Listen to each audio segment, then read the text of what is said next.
We're being live streamed on the YouTube's GP.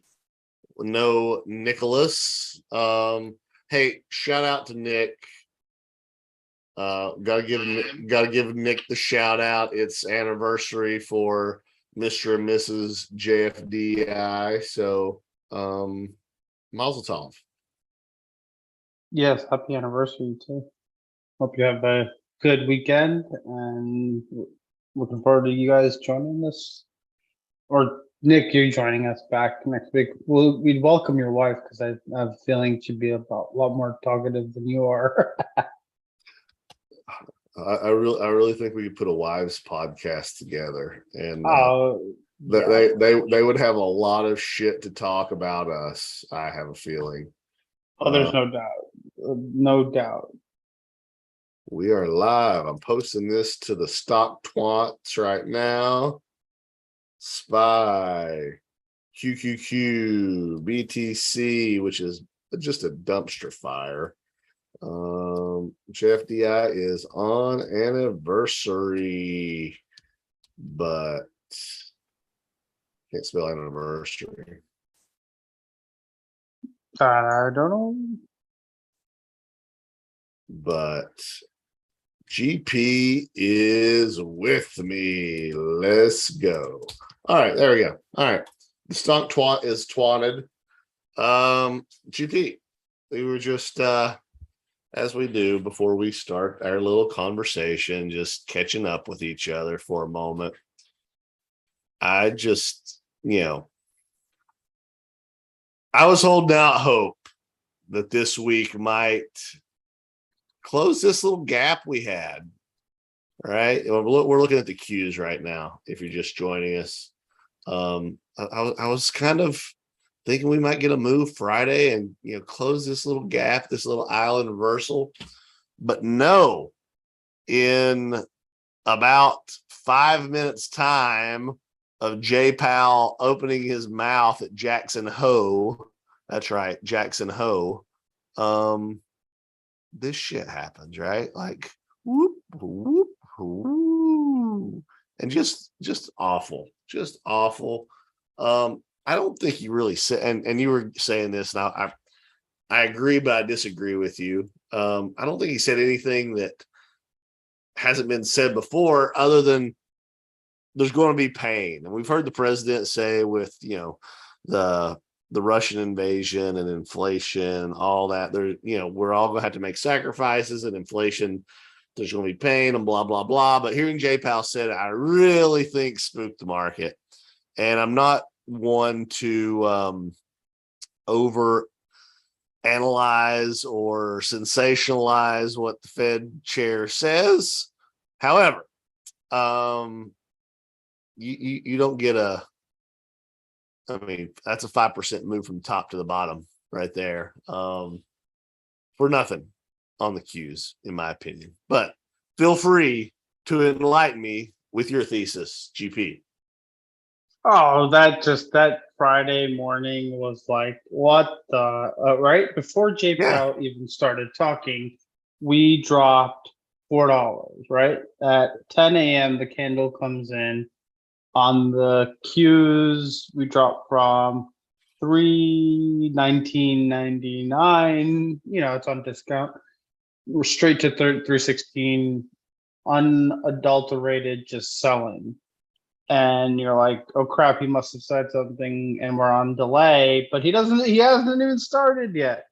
And then so the next reversal candle is straight through. It's the opposite of the prior candle. Let me pull the 5 minute back up here just to let people see how stupid this was.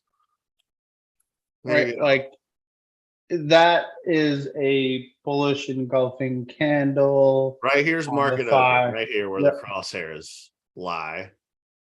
Right? Yeah, and we had that straight, like we have a decent close on Thursday. It looked like that moment where everything closed at the high of days, and we've been doing this for a long time. When things typically close at a high of day, it's always like a warning sign to me, like they're ready to rug pull, right? That's not this. Maybe a couple of years ago when things actually closed at highs, it would gap up and go, but that it hasn't been the case in 3 to 4 years, right? And so when that happened on Thursday, I'm like, oh crap. And so we didn't gap down, we kind of opened flat, and then we were doing okay, and then all of a sudden 10 a.m. hits, and it's like it wasn't even a moment of J Powell speaking. He said hi, and the market said F you. And then he said hello again, and the market said, hey, we're here, we're gonna go up, and then it just trickled down the entire day. And then once it broke, I think the gamma was at like 3 I think 13 or 14. That was it. There was no way of trending even. They were just selling calls. There is no saving that. Yeah, like you'll see right where that kind of like bear flagged or whatever, that 313 level was the big OI on a random weekly OPEX. Obviously it's checks and holds, but once that broke, that was it. Like you could have shorted without flinching from that moment, buy puts, whatever you wanted, 0 DTE puts, because that's what pays these days. Like if you were holding overnight, you got smoked on that up candle on your premium, and the day you got like it just they burned you both ways on the open, and then once it broke that gamma level, it was on. And the acceleration to the downside. If you went short or bought puts on that move up, though, boy, you had a nice win Friday. Yeah, but not as nice as if you had bought it, like, you know what I mean, like when it kind of broke that gamma, because once it broke that gamma, right, while it stayed sideways, if you're watching premiums, they were slowly deteriorating, right? Which is what it's normal because it's a 0 DTE puts. But once it broke, it was game on. It was just straight down. And so what gives me a little bit of reprieve is the insane acceleration at the end, right? Like it doesn't tell me that it's a short conversation. It says it's another options mode, right? So they covered into the close on Thursday, and they were pressing their shorts into the close, but also covering at the same time with that volume coming up. So, you know, you had some like there's been a lot of insane moves this year, there's no doubt, but that was a bit to the extreme, to the upside. To the downside here, right? Like that closing last hour was just straight. I'm going to go for the jugular, right? Like you are here, you are no longer here, right? We're just going to murder you. And that was literally, I think, what did we drop? We dropped 2% in the last hour, or no, 1%. Well, I mean, it just was. The bleeding never stopped, right? It was just a complete bloodletting out the entire day. Yeah. But you know, on the weekly, I'm hopeful because ultimately we're in a lot of kind of bullish trends that I can see. The daily's obviously miserable. I like a lot as I was doing charts and looking through stuff this weekend. The thought that kept occurring to me is like, obviously maybe I'm wrong about what's going on, but the other part is people are just ignoring like the weekly bull trends because I don't know if they're biased that, well, we're gonna die, but you know, we have a short-term crossing, eight crossing to 21, or the 9 crossing to 21 on the weekly. You have a bull MACD, and like those things fail, fine, you're right, but right now they're not failing, they're crossing over. So, and you still have a fairly rapidly rising short-term 8-9 week moving average, which is your 2-3 months out. And there was a lot of technical damage. It takes time to repair. And the first pullback, we're like, everything's game over, right? And that might as well be the case. That's going to happen. But I'm like, you're front running it, and maybe you're right on the front run, and you get paid handsomely. And kudos to you. I'm always pro anyone making money, so I don't care. Yes. I don't care about being right or wrong. If you're making money, dude, I'm happy for you. Like that's genuine as genuine can be, because this game is hard enough instead of on top of us beating each other up, right? So Yeah. having fun and poking fun is great, but all the other stuff is just so that's bad where we form. were. But we got to try to prognosticate a little bit of where we're going. And I still think, we got another 2% further downside coming short term. We've got this island reversal top, which I hate. I mean, I hate it. And then it's, I discarded chart patterns, but when they play out, you can't discount them. And right there's head and shoulders. Let me back out so I can get rid of the lines there. But right there's a head and shoulders. It's happening. It's already broke the neckline. And right, easy way to measure that. I don't know if you were looking at my screen while I was talking to GP, but roughly down to the shoulders is about a 5% move. From the shoulders down to the collapse should also be about a 5% move. And that'll give you right around 298. Yeah, which is the prior year highs, right? 297.45. Yep, so so that makes a lot of sense to me. I don't like the chart patterns. They have been unreliable all 2022. But when they've played out as opposed to where we're seeing, false moves becoming fast moves. I believe we're in the middle of a move and it not being a false move, basically. Yeah, I can't right now. I can't argue. If I can't argue that, right? Like on the daily, it looks atrocious. This is. I will say this with love. Is a lot of people, not you bags I'm talking about, but just in general, like to call double tops, like to call head and shoulders, like to call island top reversals. Maybe it's just maybe I'm just being semantic about it. Is these are topping patterns when people refer to it. When you talk about island tops, it's like it's at the top. It's when you're at all-time highs, not in the middle of a downtrend, right? Like it's just a downtrend playing out. You can call it whatever you want, and I'm happy that it's working out for you. But island tops are known as like topping patterns in the middle of a downtrend. In the middle of an uptrend. Yeah. No, I get what you're saying, but coming back to what I've said, like I hate these chart patterns, right? They've screwed us over. They've screwed anybody who's studied chart patterns over almost all year long.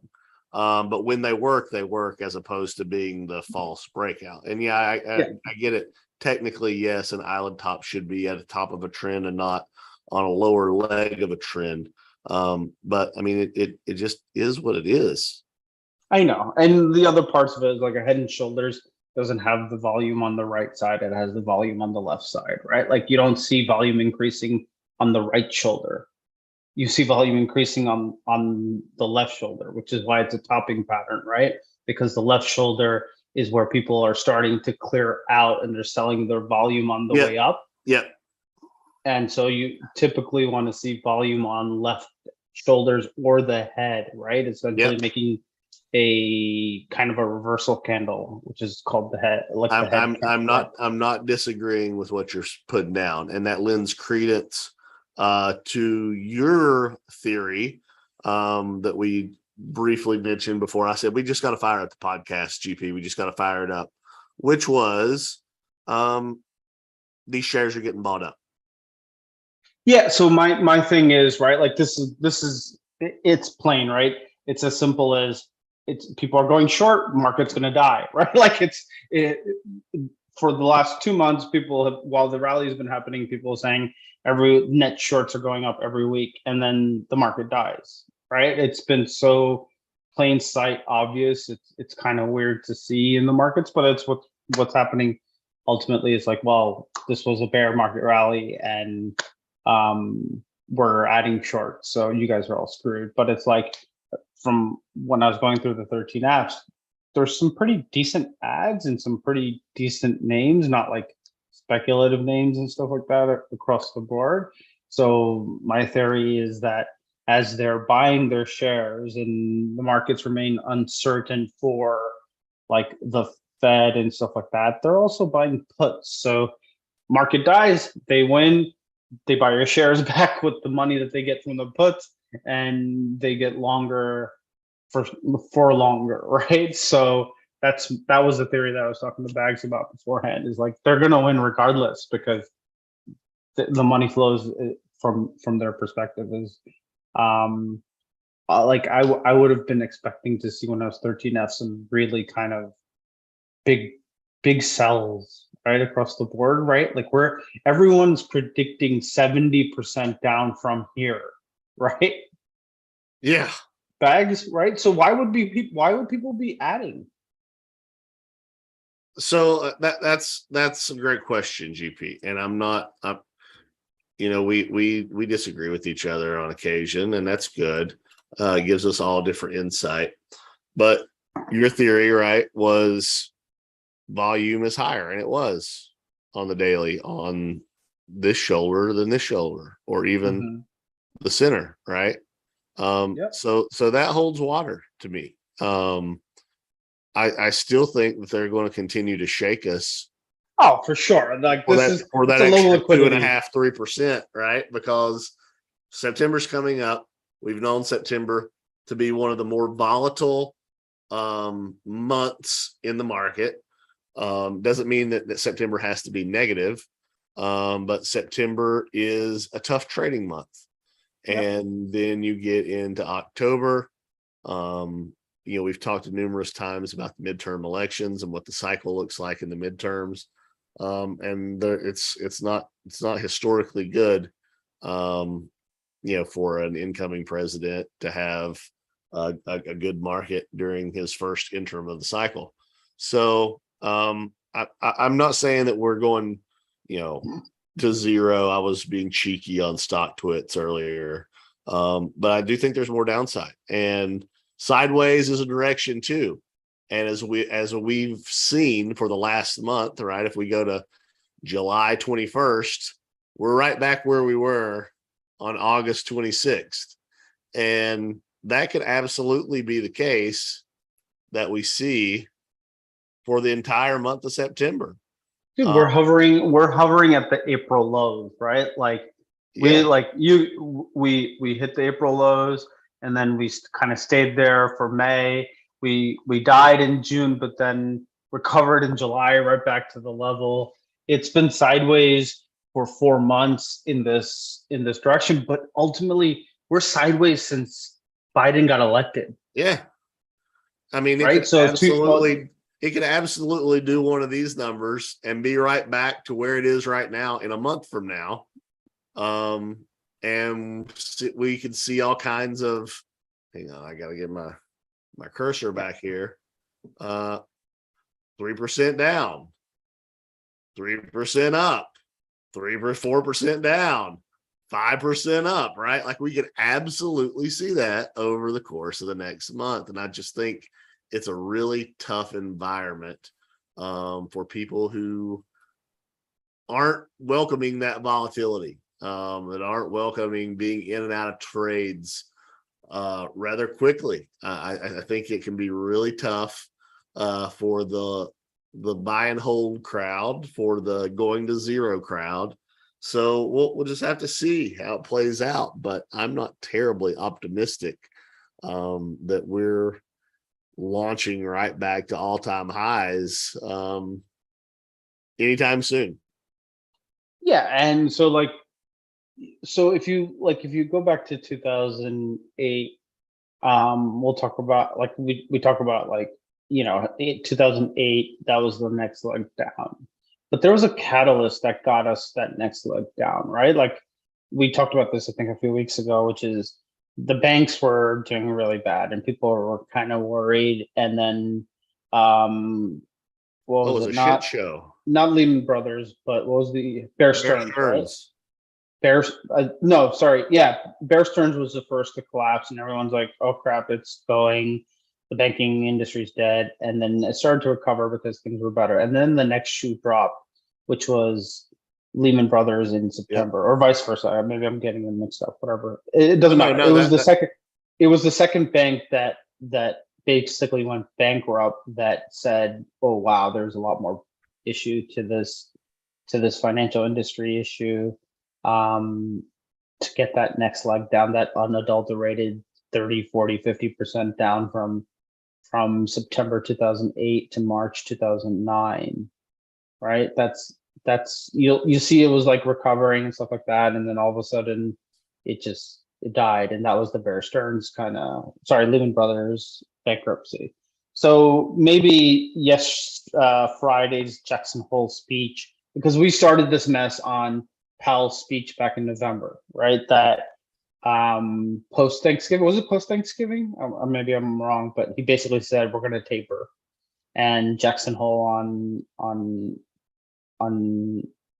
Friday, he said more pain coming.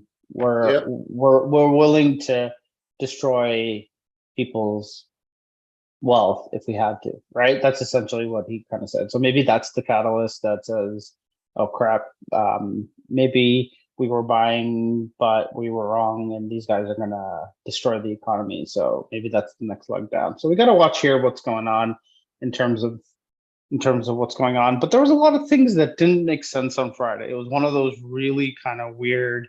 I would have expected rates to go bananas, right? The 10-year rates to go bananas. It barely budged on Friday, right? So, and then I would have expected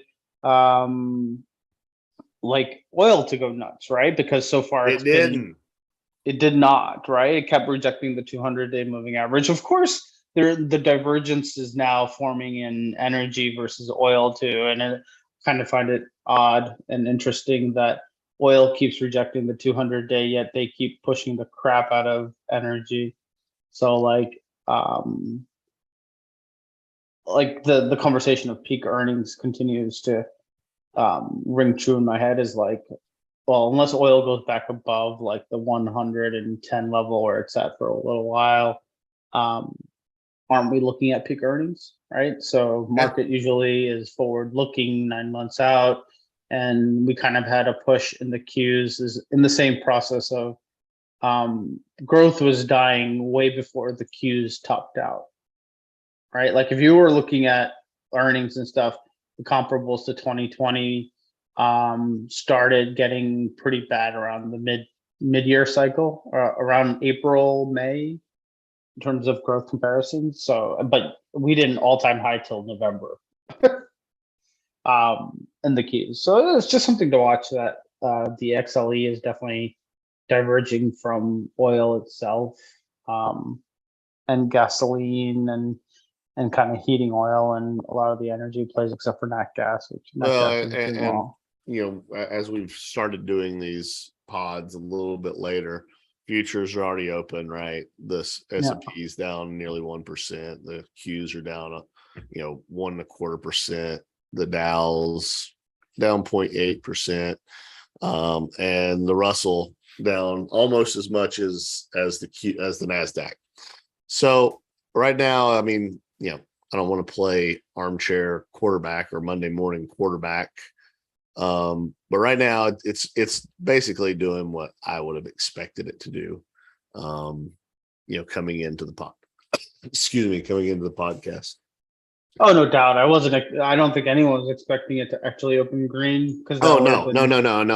I'm not implying that either one or anybody should have thought that. I mean, it was so nasty on Friday, limit down at that point. Yeah.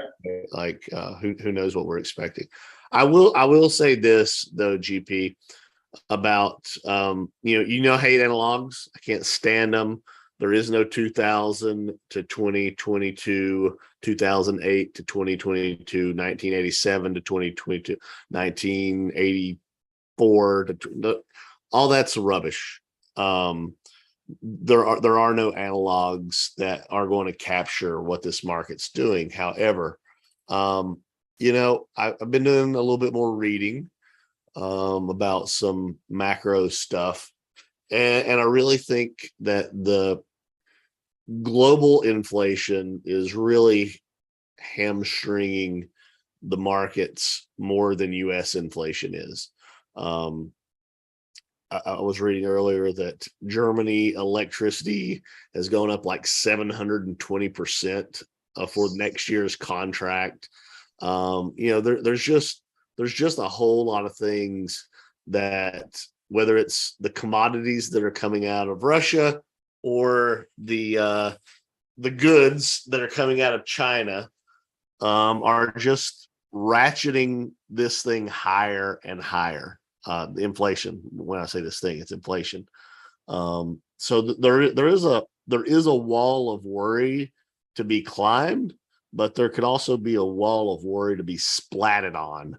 And I don't know that the Fed, in and of itself, no matter how much they hike rates, no matter what they try to do for monetary policy, I think there's limited ways that they can help ease this, because it's a global issue, not necessarily a solely United States issue. And that's really what I'm more concerned about, and really more of what I'm watching. But we'll see. I don't know. I don't have a crystal ball, but it doesn't look like the crisis, the war against Ukraine, is going to end anytime soon. And all it's going to take is for Taiwan to really continue to be the jewel of China's eye, and some action happening there. And we're in an oh shit fest at that point. Oh yeah. So I think, like, we're constantly harping on the Fed, and the Fed doesn't have, in my opinion, the Fed doesn't have much control over inflation, right? They have control over demand, so they're trying to take care of that, hoping that resolves the inflation problem. But you have sticky, systematic inflation globally, but also in the U.S. and et cetera, right? Like, I was talking to a friend, and they own like a chicken wing franchise, and chicken wing prices have, I don't know if you're following inflation, but they're down like 50%, right? Have they adjusted their prices? No. Why would they adjust their price? They're finally starting to make real margins on a normally terrible margin business, right? Like, your 7 to 10% margins on food, on mostly food, and they're starting to make better margins. They're not going to adjust prices when the demand is still there, right? So that's how the Fed is trying to handle it, but they're not going to be able to tackle it. I think everyone knows it. Even the Fed might know it, that inflation is not going to be controlled through monetary policy. In my opinion, No. I think it's something that has to cycle through, and that cycle might be like the 70s, where it's, I don't know, what, a decade, 8 to 10 years of inflation ups and downs. It's just, I don't think it's monetary policy. They're trying to curb demand, and basically they doubled down on that curbing of demand on Friday. Basically, is what spooked the markets for sure. I don't think inflation is curbed through monetary policy, and they'll keep trying, they'll keep forcing it, but ultimately at the risk of the consumers. And then you have our beautiful, inept government of the last 40 years. I don't even know. Like, I'm not a political person, but I can't handle stupid. And I just, like, here we have demand problems, so we need to curb the demand problem by raising rates and all this other stuff. And then they're like, oh, here's free money, here's more free money. And I'm not arguing the free money, man. They gave away trillions of dollars in 2020 to people at that time probably needed it, but ultimately did not need it if you're backwards looking. But that was the policy they put. So I hate the fact that they're going after people. Like, I saw the White House go after some senators and stuff. I'm happy that they're calling them out, but I'm also like, what are you doing? You're like, there were businesses that were legitimately scared in 2020. It's like people forget that they may not be around, right? And it turned out that it wasn't the case, and they're like going after these people. Look, what do you? I just don't understand what's going on, right? In terms of, well, it doesn't matter. I mean, you know, I don't want to get too political here, but it doesn't matter if you got a D beside your name or an R beside your name. Our political leaders have been not the best for a while. You know, it wasn't too long ago that we had, you know, someone calling for negative rates, right? Like how would have negative rates helped us now in this environment looking backward? So I think there's a lot of finger pointing that can be, you know, pointed at a lot of different people on both sides of the political aisle. I just think it's much bigger than that. And yeah, just you know, it's just hard to fathom how we can try to improve on the situation when we have no consistency in leadership. Yeah, like I always told my wife when all this pandemic stuff was happening, I was like, you remember the movie Independence Day? And right before they go fight the aliens is going to take over the whole world, Bill Pullman comes out and makes a speech, right? And like everyone's just like, fires everybody up. Yeah, we're all on the same side. Rah, rah, rah. Rah, rah, siskumba, right? Like everyone's like, woo. And the global pandemic basically said, no, we're not doing any of that. Every person on their own, every country on their own, and screw you. So like it was quite disheartening when I saw all that kind of unfolding. I was like, this is the time to come together. You guys, all the countries need to sit on the same side and be like, dude, we have to curb this problem. Instead, everyone's like, nope, you're on your own, you're on your own, you're on your own. And it feels that way even in this moment where we're like, yeah, even in this moment, right? Like inflation is not a US problem, it's a global problem right now. And instead of saying, hey, how do we curb this globally? Let's put our heads together and take care of this. Instead, everyone's like, yeah, you're on your own again, right? And we're back to square one. And like, okay, maybe people are dying, but you're not handling what you need to handle. It's like, so like, no, we're good. Yeah, I can just die. Yeah. And it's a long time coming, right? Like the divide between rich and poor has been going on for a long time, and it got worse in 2020, 2021. So you're getting a lot of help towards like, but just badly implemented. This is where I always find like it's just badly implemented. Like like my wife's from New Zealand and go to New Zealand, and they have policy, but they implement it well and they enforce it well, right? Like once they could have given out all the money back in 2020, and then when you filed their tax returns in 2020, they could have said, well, you didn't actually need the money. You were able to pay all your payroll, you were able to do everything, your business didn't really get impacted. We need that money back, right? Like there's stuff that they could have done, they just did not do, right? They set the law and the policy, and most people operated within the laws of that policy, and then now everyone's not only did they not pay the money back, they got it totally forgiven, right? Like, don't even worry about paying loans back, it's cool. But that was what they said back then, right? Like, but at that point is just like, hey, we will handle this on tax returns. Here's a bunch of money. We will handle this on tax returns. If you made $100,000 last year and you still made $100,000 this year, you're not going to need that money. So we'll collect it back on your taxes. There's stuff that they could have put in place, but they just refused to. All right, let's sorry. No. I think all that was good.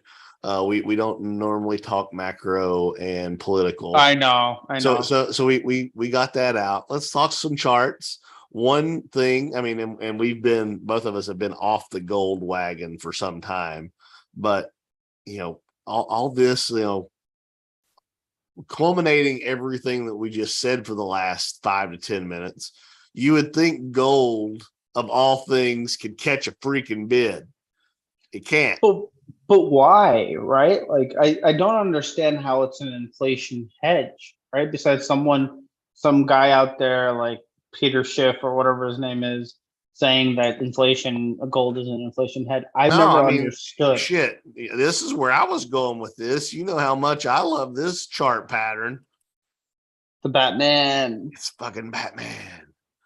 I mean, come on, like that's a huge weekly Batman going on right there. And it doesn't look like, I mean, the volume's still headed that way. Nobody wants to buy it. It looks worse than Bitcoin. And that's pretty darn bad.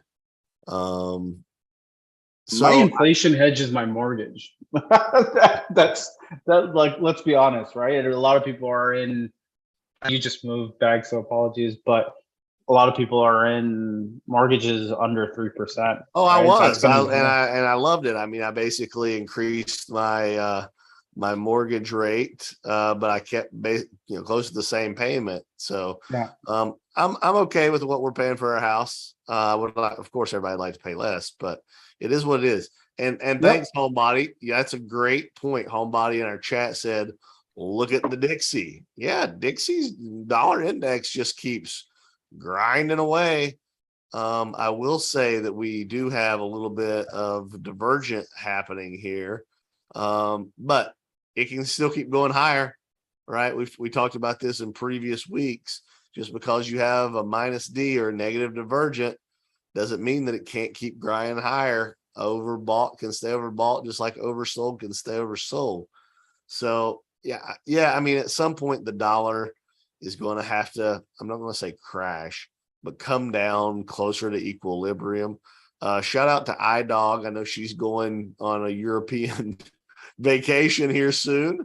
And it's a great time because the dollar is so strong, especially against the euro and other currencies, that she's gonna have a great trip on what's really a strong dollar, which makes it a cheap trip for US folks to go to Europe. Is this still parity? I think it's right. Yeah, right at or right below on the euro side. So yeah, the dollar's outperforming. Yeah, it's below. It's breaking down too. That's interesting. Because I'm heading to Oktoberfest this year, so it should be interesting in Germany. Hopefully it stays down here. I think it's not a lack of dollar strength, but other currencies should start to get stronger as other global economies are starting to raise rates as well, right? So that's why I think the dollar just either continues its grind or comes down harder, because the euro will start to climb, right? Not versus, it's not saying dollar is weakening, but it's weakening relatively speaking against the other currencies. Will it though? I mean, how long?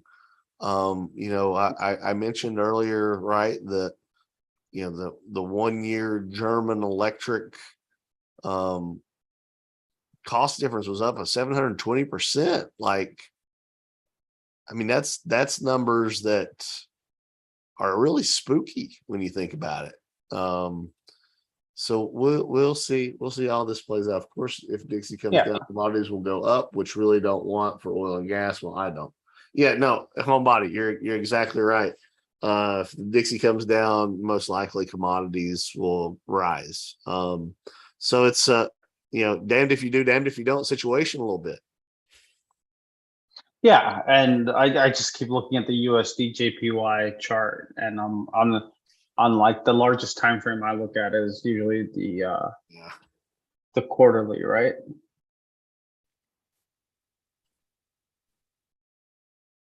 Can you go to quarterly on yours? There you go. Yo. All right, like that's a pretty bullish scenario for dollar if you're looking at the quarterly. But what you're also looking at is how crazy kind of overbought it is here. And as you said, it can continue to be overbought, but it's already at 75 on the quarterly, right? On the quarter, on the quarter. On the quarter, to only get back to where it was in 1999. So that, to me, that's, look at the strength that's required just to get it back to where it was in 1999. 2 right? weeks 23 ago, it was years almost ago. 84, or 2 months ago, it was almost 84, and it's still going higher on the price, right? So like, they'll continue to push, but I ultimately think this is going to come down, right? And it's getting to nosebleeds, and you haven't even taken out the 1990, what is it, 99 highs, right? 98 highs or whatever it is, and you're already like in nosebleed territory. So but this is the market, right? If you've seen anything in 2022, is they continue to push until they can't push anymore and they make into incremental highs and then reverse. It's been interesting to see. So we did talk about the VIX a little bit last week, and the VIX had a big move. I mean, of course it did, right? Like, I mean, look at Friday's move alone, which goes hand in hand with, Friday's move in the opposite direction, for the markets. Yeah. And so like, let's go back to like a couple of weeks ago where we talked about that January post OPEX low, right? That 334.15 on the Qs, which obviously has become very strong resistance because it was big volume, right? So there was expected resistance, and that's kind of where the VIX bottomed out. I would have expected to see, well, we have a 10% move already down so far in the Qs, just about 8% or so. I would have expected. This was the corresponding move on the VIX right there. This was the corresponding move. Yeah, I just would have expected a bigger pop on the VIX, right? I was surprised that it wasn't. In these moments, we normally get like a 30% pop on the VIX, and we only got 17% on Friday. And it was actually not even, it was like 8 or 9 for like half the day too, right? So it was very interesting to see the VIX, because it still seems kind of muted for what everyone thinks is going to be Armageddon. Well, if we get another 2-3% down this week, I mean, there's no reason why VIX can't be pushing 30, right? I mean, on that type of reversal, that intraday reversal, I would have expected the VIX to be popping like crazy, right? That's just my personal expectation. Yeah.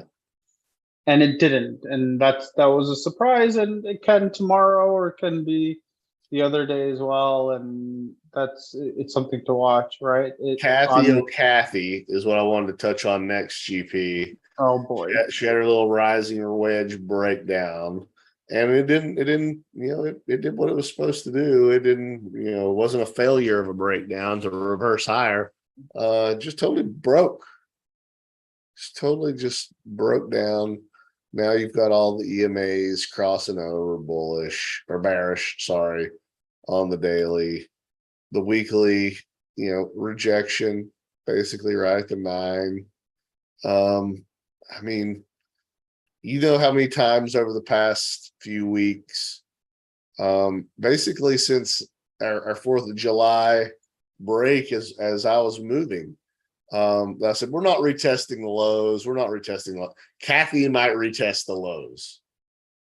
She keeps buying. Mark might retest the lows. She's still buying Teladoc. I don't know what to tell her. God. I mean, my Lord. I still pay attention. I know a lot of people don't talk about them, but I still go through her daily emails because it's important to have all the data in front of you and try to process the best that you can, right? This is, you got to put in the work after hours. And so I look at her stuff and I'm like, wow, she's still buying Teladoc. I still look at it every day. Every day it comes out.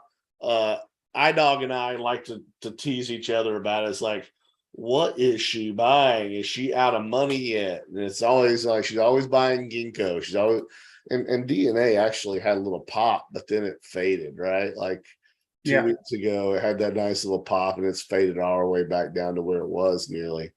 But yeah, man, like it's just one monkey hammer after another in the art names. Yeah, she's got to own like 300% of the Teladoc, right? There's no way she doesn't own the entire freaking float, because all I see in every daily email is Teladoc, and I'm like, what are you doing? I haven't looked at her ownership yet. Hang on, I'm going to go to Kathy's art. I think Cookie has talked about this quite often, right? He talks about like if it owns 12% of Teladoc. She might as well just buy the whole thing if she thinks it's going to be. That's across all ETFs. She has 12% Teladoc, and that is her. Whoa, what happened there? Hang on. Something funky happened. Yeah, 12.04% of Teladoc. That's right. That's a crazy number. But she's been buying for months in this range, right? Like, so why are you buying? If there's another leg down coming, wait for that to happen, right? Like, what are you doing buying here? So, like, I haven't made any new purchases since like May, right? Like, a lot of that was kind of where I found the lows. So, where I thought the lows were getting established. So that's where a lot of the buying I've had, and I haven't bought more. And if it just comes back to retest that range, I don't want to buy more. I want to buy more if it goes lower, right? Because if I think I'm bullish over the long term, but short term, we're going to get a 50% haircut. You think Teladoc's going to be immune from getting under 20, under 10, whatever, right? Yeah. I'm sorry. I rudely interrupted you. You're saying Cookie also said what? Oh, the same conversation, which is like, you buy something at the lows, say like at $50, and then it goes to 48, and then you buy more, and then it goes to 30. So it goes to 46, and you buy more, and then it goes to 44, and you buy more, and you've now taken up a lot of your capital, and then it drops to 25, and you have none left, right? Like, so that, like, what do you like? And then you got to wait all the way back up to like 47, 48. So buying 5% down just doesn't make sense, right? Like, TDOC has a daily range of 5 to 10%. Like, so why are you buying on a 10%? Wait for the next earnings where it drops 30%, buy there, right? Like, so just her, as we've talked about a lot this year, is what is she doing? Brother, you got me. I've been saying this for months. I think we all, make mistakes on either things that we own or keep adding to. It happens, but man, she is resolved in her conviction that she is going to just sell everything to own. She's selling everything that has any profit to buy everything else that's in the portfolio. And God bless her. I really hope it works out. You guys know how I feel about Kathy. I really respect her. I really like her. I think that, she gets a bad rap, but right now she's not doing anything to prove the naysayers wrong. Yeah, I just looked through it. I'm like, what are these still SPACs? Is she still buying SPACs? I thought we're past SPACs. Right? Like, it's wild, man. It's wild. It's like, what is going on? Like, one of the riskiest assets that's kind of like made its heyday in the last couple decades. She's just going hands down, right? Like, and she also went and bought another 700,000 Zoom, and I'm like, oh no, sorry. Yeah, Zoom's up to almost like a 4% holding now in art. I mean, I like Zoom. Yeah, that's what I was getting ready to say. You and I have talked numerous times about Zoom, and man, when she's involved, it's like right now it's on the do not touch list. Yeah, let it break lows, let it shake everyone out, see if you can find a footing. That like their earnings are not bad and they're a cash machine. So at some point in time, it gets to a point where like someone's just gonna buy you out, right? Like it'll get to a point where this is just kind of ridiculous. They're still making what, 1.6 to $2 billion in free cash flow every year. Maybe they're a one-trick pony. Maybe they can evolve more. I have no clue about any of that stuff, but fundamentally, they're not a bad. They're profitable, right? That's one of the companies that she buys is actually profitable. But the Teladoc and the Ginkgo and the Exact Science, like I said, maybe she was buying up PACB back in the day for like under $2. Yeah, under like $2, and that crap went bananas. So maybe she knows something we don't know. Well, I'm at a, you know me, I'm rarely at a loss for words. I'm at a loss. Yeah. All right. I got a lot of laughs though. Let's look at some things that either Do you have any questions? I don't know. I haven't been paying attention. Anybody got questions? No, Homebody says she should be hedging herself or selling calls. I don't disagree with any of that, Homebody. I think that's all completely fair. Hey, Homebody, you got a question for us? Anything you want us to touch on or look at? I'm gonna still hold firm in my cybersecurity. Everything had a bad day Friday, but Palo Alto reported awesome earnings, and I mean just exploded. This was a move that I quite frankly really wanted to see in Palo Alto on the previous earnings. I just, it's hard for me to walk away from cybersecurity stocks right now. We'll see if but they're selling all earnings, right? They're just every earnings is being sold. So yeah, for sure. But the fact that they had such good earnings, I mean, it was a beat all around. They're taking share. To me, it's just, it's a good area that I'm familiar with, and that it's not going to stop growing until there are no more bad guys on the internet. We're going to need cybersecurity. So it's a space I want to be. It's a space I want to continue to look at. But I like the bug. I know people like cyber, people like hack. But I like the bug. That's what I've got some money in, and for the Baggs Brothers Capital Group. But yeah, they're all the same. And the reason why I like bug a little more than the rest of them is because I got the Palo Alto in there.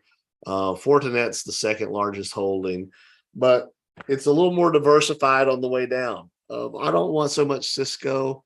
No. I don't want Cisco to be in my top 10 holdings. When I looked at, those three plus a few more combined, the bug has outperformed for the past 4 years. So I kind of like that. The other ones might have a little bit of a dividend, but to me, I would rather see straight performance than get, a couple pennies on a dividend. So that's just how I look at it. Let's talk about AT&T dividend. Oh yeah. Let's talk about old Mob Bell for a minute. I mean, gee whiz. I mean, everybody all the way down, but the dividend, well, you don't have a dividend anymore. You do, but it was slashed. I just find it funny, but like I'm happy holding on to AT&T while it gives me 5% a year, and I'm like, but it's going down more than 5%. Yeah, that's what I don't understand. Make it make sense. I can't make sense. Like I've had the dividend arguments with so many people over the years on StockTwits, and I just don't get it, right? Like, I'm going to buy Intel for the dividend, or I'm going to buy Cisco for the dividend, or Altria Group for the dividend. And dude, these are like long-term kind of like bearish patterns. AT&T, or IBM for the dividend. And I'm like, Red Hat. Okay. I mean, IBM for the dividend. And so IBM is probably the most stable one in terms Yeah. of, cool, I've done nothing for 23 years, fine, but at least you're paying me 5% a year. But it hasn't been paying 5% a year on the stock since the all-time high or this level in 1999, right? I think it started in 2010 or something like that. So it hasn't been the whole time either. But I don't always get it, but that's what people do, and they do it well, and they're happy with it, and they're making money. Don't get me wrong. Like if you have the shares that Warren Buffett has in Apple or Coca-Cola, and every dividend drop, you're getting millions of dollars, then that's a whole different conversation. But if you're getting an extra couple of shares of AT&T every year, is that really helping you? Is it? I don't really think it is. In a dying business, though, right? That's the I'm picking on AT&T, Valero, but IBM right? too. IBM is not a growing business. It's a decelerating revenue business, and you're buying it for the dividends, or Cisco or Intel, right? You name it. Anybody with a 4% or higher dividend, like, great, you're collecting that dividend. Awesome. That yield is phenomenal, 4%. But in the grand scheme of things, you want the performance. In the stock price going up and to the right, up and to the right, up and to the right. And so I own dividend names, but I try to names that I want to see at least like incremental growth over a longer period of time, right? Like I own Kraft Heinz. It pays 5 or 6% dividend. Ketchup and all the things are going to be around for a really long time, so it'll stay flat. So unless management does something really terrible, Kraft Heinz is going to be around for a long time. So I assume that the price. You're a football fan, so you saw that they pulled their name off the Steelers stadium, right? It's no longer Heinz Field. That's going to be weird. It's some weird name, isn't it now? What is it now? I don't know. We're totally getting off topic, but Acrisure. Yeah, Acrisure Stadium. I guess the Steelers really needed money. What is I don't even know what Acrisure is. I gotta Google this. We're doing live research. They're an insurance company headquartered in Grand Rapids, Michigan.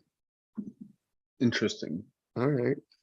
Well, maybe their naming rights probably just expired, right? It's normally a 10-20 year period. On naming rights. So yeah.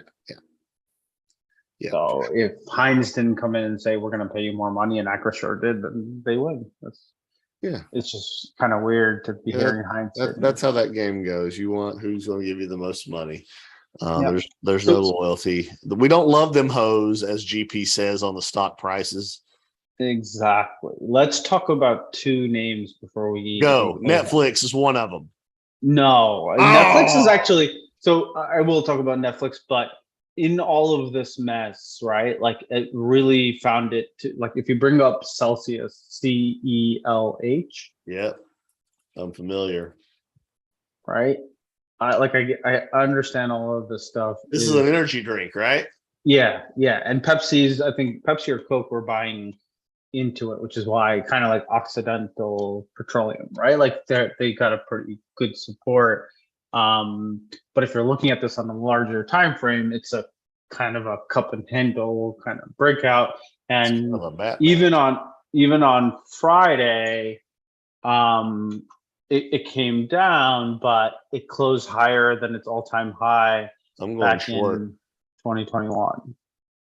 Yeah, well, you can probably short anything in this market and still make some money. So. Like that's not anything fancy, right? But what I did like is that it's still that 110.22 level from November 2021 broke out, came back and retested and held it into the close on Friday, right? So I do like to see this, but we'll see how this week looks on this. But that's a pretty strong chart in this mess of a market we've had over the last 16, 18 months. And then the other one is First Solar. for right? Like a solar. surfer. Yeah. That was a strong move. It closed green on Friday. Wow, it did. Right? Like, so you have I was the one talking shit that I might take a short on them last week, and I still might. But yeah, that out of all the charts I've seen, not the worst. No, not the worst. It barely made green. I get all that other stuff. But if you're looking on a longer time frame, it's breaking out of a 10-year base. It came back to check the 10-year base, and now it's back to that breakout point, right? So it's wow. It's something to be on watch for. And then you have all the initiatives from this current administration talking about green energy. So like you're looking at, that's the highest close on a weekly basis, I think First Solar has had since July 2011. July 2011. Let me say that again. Joe G's in here spitting game on the YouTube chat. He says Apple to 148.74. All right, Joe. I'm going to mark 148.74, and we'll revisit this conversation right here. 148. That's a very precise number. Yeah, I'm putting it in. It's right there. And then he says Netflix 190-ish.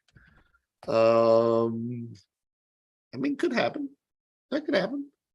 Anything happens. My last buy was in the 160s, so I don't really care. Yeah, it could happen. That could happen. I'm not going to dispute that. We'll just put it right there at 190.99, Joe. 190.99. That's 190-ish, right? We'll just put it right there, and I'm going to mark them with Joe, and I'll put a little bell. Bing. Since we started all this stuff with Netflix, I will end again on Netflix from my perspective, and the market's tying here, so Netflix is probably going to die first because it has been. But it's pretty solid on a weekly basis. Like that's not a lot of volume on this pullback. It tested the gap, it failed the gap. It looks very similar. I posted the chart on Friday. It looks very, very similar to the kind of the reversal in January. You have the 821 day crossing up, and it's a pullback to there. It's kind of constructive here, and yes, it can go lower. I'm not arguing that, but I'd like to see this have a lot more strength. So I was looking at like the 205, 210 kind of level to kind of hold, but it's essentially holding the earnings breakout here. And even the Friday volume move down wasn't volume. There wasn't much, right? Like if you see Apple, if you see Amazon, if you see a lot of them names, those are solid volume candles on Friday, right? And Netflix was not. So, and it didn't die, like it died at like another $3 or $4 in the last hour. So it was holding up most of the time until kind of the gamma squeezes over. Yeah. So I like what it's doing. Basically, I mean, you hit the nail on the head for my thesis on Netflix. I mean, months ago, I said it needs to be plus 220 for me to be interested, right? I said over 200, I like it, but plus 220, I like it better. It's still plus 220. So if it can hold this level, I think it has its base and it can move on. We don't know. Hey, Joe G, what's your StockTwits handle? Because I want to give you props, or I want to talk shit if your price targets don't hit. Because that's the way it works. We praise and we clown, but we're having fun. Nothing personal, Joe. Nothing personal. I love it that you go out and say this is what I think and this is what's going to be. But our boy Brian Ogilvy, he really stepped in it on Simi Ogilvy. Still not down there below 60. Still not down there below 60. even after the week that semis had, and look at that Friday candle, just atrocious. Maybe it hit 60, but it already rang that 75. So you better pay me Monday. Better pay me Monday, Ogilvy. I want my one share. Oh, Joe G is 30 AM A money, 30 A money. Oh yeah, I know you, Joe. All right, I'll give you some props, or I'll talk a little shit just for the fun of it. But anyway, hey, GP, we survived without Nick for a whole hour. I know. So we got a little sidetracked. I didn't send an agenda this week. My apologies. I've had kids a little sick over the weekend, so I didn't get my homework done. But we did a good job of ad-libbing it, living the life, living it up. Yeah. GP, next week it's all Nick. We just stay quiet and Nick just does an entire show and we clap every time he says something nice. How about that? I can get a music bed in the back that's like different type of standing ovations or different kind of applause, and I can just like hit the button almost like Kramer does with his soundboard. I can do that. I can do that for Nick the entire show next week. Nick, you're on notice. But we miss you, man. Congratulations on the anniversary. Thanks for being with the wife, right? That's very important. But hey, we appreciate you guys. We appreciate everybody who tuned in. Hey, we had quite a few people watching today. So thanks, GP. Thank you.